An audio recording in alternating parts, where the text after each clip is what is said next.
যে কারণে কবুল হয় না সেই কারণগুলি শোনায়। কারণগুলি হচ্ছে একটি, যে সমস্ত আমল, সমস্ত কাজ একমাত্র আল্লাহ রাব্বুল আলামিনের জন্য ইখলাসের সাথে হইতে হবে। তাওহীদ প্রতিষ্ঠা হইতে হবে আপনার কাজে। আপনার নামাজ আল্লাহর জন্য পুরাপুরি, নামাজ আল্লাহর জন্য, ইখলাস থাকবে, তাওহীদও থাকবে। অর্থাৎ নামাজের শুরু থেকে শেষ পর্যন্ত যা কিছু করলেন কার জন্য করবেন? আল্লাহর জন্য। এই নামাজ যদি ইখলাসবিহীন হয়, অর্থাৎ কফিল হচ্ছে মুতাওয়া, ভালো মানুষ, নামাজ না পড়লে কফিল রাগ করবে, সেই জন্য নামাজ পড়ছেন। অথবা দেখছেন যে আজকে নামাজ পড়ছি ইসলামী সেন্টারের শেখের সামনে, তো নামাজটা এত তাড়াহুড়া পড়লে কেমন দেখায়, যেন একটু ধীর স্থিরতার সাথে পড়ি। কাউকে দেখানোর জন্য আপনি নামাজটাকে সুন্দর করে পড়ছেন, না হলে খুব শর্টকাটে নামাজ পড়তেন, একবার ধাই ধাই করে নামাজ পড়তেন, অথবা নামাজটা পড়তেন না। তো ইখলাস নেই, এই আমল আল্লাহর জন্য না, এই নামাজ আল্লাহর জন্য না। রোজা রাখতেন না, কিন্তু যদি হাইয়ার লোকেরা জানতে পারে যে সৌদি আরবে রোজা রাখেন না আপনি, তাহলে খবর আছে, সেই জন্য রোজা রাখছেন, আল্লাহর জন্য রোজা রাখলেন না। যদি এইরকম হয় তাহলে আমল করে এই আমল কবুল হয় না, ক্ষতিগ্রস্ত, ইখলাস নেই আপনার আমলে। দ্বিতীয় দিক হচ্ছে যে নামাজের ভিতরে যতগুলি জিনিস আছে এগুলি নামাজের বাইরেও আল্লাহ ছাড়া কাউকে দেওয়া যাবে না। অর্থাৎ কোন কবরের সামনে বুকে হাত বেঁধে আপনি যেমন নামাজে দাঁড়ান আল্লাহর সামনে ওইরকম দাঁড়াবেন, এটাও জায়েজ নাই। কবরের সামনে আপনি রুকু করবেন, কবরওয়ালাকে, পাকা কবর যেহেতু পীর সাহেবের কবর, আটরশির কবর, শাহজালালের কবর, খাজা মঈনুদ্দিন চিশতির কবর, সেই জন্য আপনি রুকু করবেন, এটা জায়েজ না, এটা আল্লাহর হক। রুকুই যদি জায়েজ না হয়, কিয়ামই যদি আল্লাহ ছাড়া অন্যের সামনে জায়েজ না হয়, শিরক হয়, তাহলে সেজদায় যদি পড়ে যান কবরের সামনে, কবরকে সেজদা করেন, জায়েজ? জায়েজ নয়, না জায়েজ, হারাম। এর নাম কি? শুধু হারাম, ছোট হারাম, মাঝারি হারাম, না সবচেয়ে বড় হারাম? সবচেয়ে বড় হারাম। সবচেয়ে বড় হারামের নাম কি? শিরক।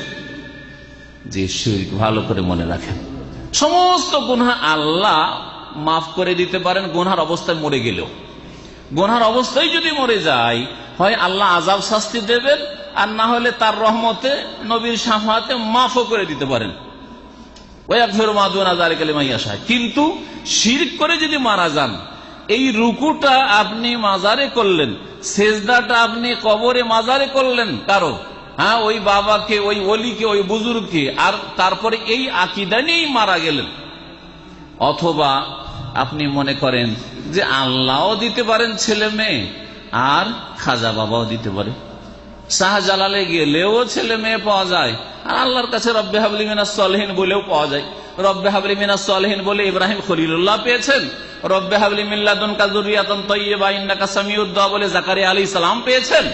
আর আপনি ইব্রাহিমের তরিকায় চলবেন না, জাকারিয়ার তরিকায় চলবেন না, নবীর তরিকায় চলবেন না, আম্বিয়াদের তরিকায় চলবেন না, আপনার মুরব্বীদের তরিকায়, যাতে মুরব্বীরা বলেছে আপনার এলাকার যে মাজারে গেলে উলিয়ারা দিতে পারে, গোস কুতুবরা দিতে পারে, ওরা রোগ ভালো করতে পারে, ওরা ছেলে মেয়ে দিতে পারে। আপনি যদি এই আকীদা নিয়ে মারা যান, তাহলে সমস্ত আমল ধ্বংস হয়ে যাবে। সমস্ত আমল কবুল হওয়ার জন্য তাওহীদ এবং ইখলাস। আর ইখলাসের দুটো দিক বললাম, একটা হচ্ছে কাজটা যেন আল্লাহর জন্যই হয়, আর কারো ভয়েও না হয়, আর কারো প্রলোভনে যে না হয়। কারো প্রলোভন, লোভ দিয়েছে অথবা ভয় রয়েছে অনিষ্ট থেকে বাঁচবো সেজন্য, এরকমও না হয়। আর আল্লাহ ছাড়া কাউকে তার কিছু অংশ যেন দিয়ে না দেওয়া হয়। শিরক মুক্ত আমল হইতে হবে। আপনার লাইফটা ইসলামিক লাইফ, আপনার জিন্দগি হচ্ছে মুসলিমের জিন্দগি, আপনি মুসলিম, সুতরাং পুরো জিন্দগিতে যেন কোন রকমের শিরকি আকীদাও না থাকে মগজে, কলবে যেন শিরক না ঢুকে থাকে, জবানে শিরক না থাকে, কাজে কর্মে শিরক না থাকে। আপনি 5 ওয়াক্ত ফরজ নামাজ তো পড়েনি, সবকিছুই ফরজ ওয়াজিব আদায় করেন, হারাম নাজায়েজ থেকে বাঁচেন, আর তাহাজ্জুদও পড়েন, আর নফল ইবাদত বন্দেগী খুব করেন, খুব জিকির আজকার করেন, কিন্তু যদি আপনি কোরবানির সময় আল্লাহর জন্য কোরবানি করলেন, আর ওরস যখন লাগলো তখন আপনি গিয়ে, ওরসে গিয়ে, ওই কবরের কাছে গিয়ে ওই পীরের নৈকট্য লাভের জন্য, বাবাকে রাজি করার জন্য, বাবা সন্তুষ্ট থাকবে, বাবার সুদৃষ্টি থাকবে বলে আপনি খাসি মোরগ নিয়ে গেলেন ওরসে, তাহলে আপনি আপনার অতীতের সমস্ত আমলকে ধ্বংস করে ফেললেন। আপনার আমলগুলি কবুল হয় না, আমল করে লাভ নেই। এইরকম যদি জিন্দেগি হয় তো আমল করে লাভ নেই। এই মর্মে শোনায় আপনাদেরকে দুটি আয়াত, যেগুলি সম্পর্কে আল্লাহ পাক ইরশাদ করছেন সূরা আনামের আয়াত নম্বর 88। তার আগে আল্লাহ রাব্বুল আলামিন 18 জন নবীর কথা উল্লেখ করেছেন। কতজন নবী বললাম? সূরা আনামে এক জায়গায় একটা রুকুতে আপনি মোটামুটি 18 জন নবীর কথা পাবেন। 25 জন নবীর মধ্যে, গোটা কোরআনে 25 জনের কথা আল্লাহ উল্লেখ করেছেন নাম ধরে, তার মধ্যে 18 জনের কথা এখানে আল্লাহ পাক উল্লেখ করেছেন। তারপরে বলছেন যালিকা হুদাল্লাহি ইয়াহদি বিহি মান ইয়াশাউ মিন ইবাদিহি ওয়ালাউ আশরাকু লাহাবিতা আনহুম মা কানু ইয়ামালুন। এরাও যদি 18 জন নবী রাসূলের কথা যারা বললাম, ইব্রাহিম, নূহ, মূসা, ঈসা, ইয়াহিয়া, যাকারিয়া, ইউসুফ, আইয়ুব, ইউনুস, এই করে আল্লাহ পাক বয়ান করেছেন যে এরাও যদি শিরক করতো, ওয়ালাউ আশরাকু, তোমরা তো সাধারণ মুসলিম, এই নবী রাসূলগুলো যদি শিরক করতো, লাহাবিতা আনহুম মা কানু ইয়ামালুন, যা তারা আমল করেছিল তাদের আমলগুলি সব ব্যর্থ হয়ে যেত, ধ্বংস হয়ে যেত, নষ্ট হয়ে যেত। যা আমল করেছে, মা কানু ইয়ামালুন, এই নয় যে এই শুধু আজকের আমলটা, মা কানু ইয়ামালুন, যে আমলগুলি করেছে সারা জিন্দগি, সমস্ত আমলগুলি ধ্বংস হয়ে যেত। মাজি ইস্তেমরারি যারা আরবি গ্রামার বুঝেন, মাদ্রাসা পড়া যারা লোক রয়েছে তারা বুঝছেন, মা কানু ইয়ামালুন, যে আমলগুলি করতো সবগুলি ধ্বংস, সব ধ্বংস, কোনো লাভ হবে না। সারা জিন্দগিতে কত নামাজ পড়েছেন আর কত ইবাদতবন্দি করেছেন, ফরজ, মুস্তাহাব আর নফল করেছেন, আর 80 বছর ধরে এই ইবাদত চালিয়ে গেছেন।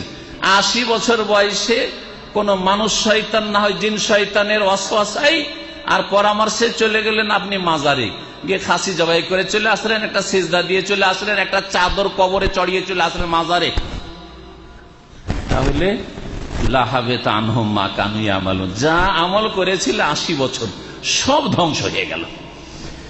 সূরা জুমারের আয়াত নম্বর 65 শুনেন, আল্লাহ পাক বলছেন ওয়ালাকাদ উহিয়া ইলাইক ওয়া ইলাল্লাযিনা মিন ক্বাবলিক লাইন আশরাকতা লায়াহবাতান্না আমালুক। হে নবী, তোমাকে ওহী করা হয়েছে, নবী মুহাম্মদ সাল্লাল্লাহু আলাইহি সাল্লামকে ওহী করা হয়েছে। কে ওহী করেছেন? নবীকে কে ওহী করেছেন বলেন একটু, শরীফ খান। আল্লাহ ওহী করেছেন, তাই না? আল্লাহ ওহী করেছেন। ওয়া ইলাল্লাযিনা মিন ক্বাবলিক, আর তোমার পূর্বে যত নবীরা এসেছিল তাদেরকেও ওহী করা হয়েছে। কি ওহী করা হয়েছে? একটি গুরুত্বপূর্ণ বিষয়, সেটা হচ্ছে আমল কেন নষ্ট হয়ে যায়, কবুল হয় না। লাইন আশরাকতা লায়াহবাতান্না আমালুকা, হে নবী, তুমিও যদি শিরিক করো তাহলে তোমার আমল ধ্বংস হয়ে যাবে, বরবাদ হয়ে যাবে, তোমার আমল ধ্বংস হয়ে যাবে। নবী মুহাম্মদ সাল্লাল্লাহু আলাইহি ওয়াসাল্লামকে বলা হয়েছে, আদমকে বলা হয়েছে, নূহকেও বলা হয়েছে, মূসা, ঈসাকে বলা হয়েছে, সমস্ত নবী রাসূল যাকে ওহী করা হয়েছে সকলকে বলা হয়েছে লাইন আশরাকতা লায়াহবাতান্না আমালুকা। তাহলে কারো ছাড় নেই, কারো ছাড় নেই। কি বুঝলেন? কারো ছাড় আছে নাকি?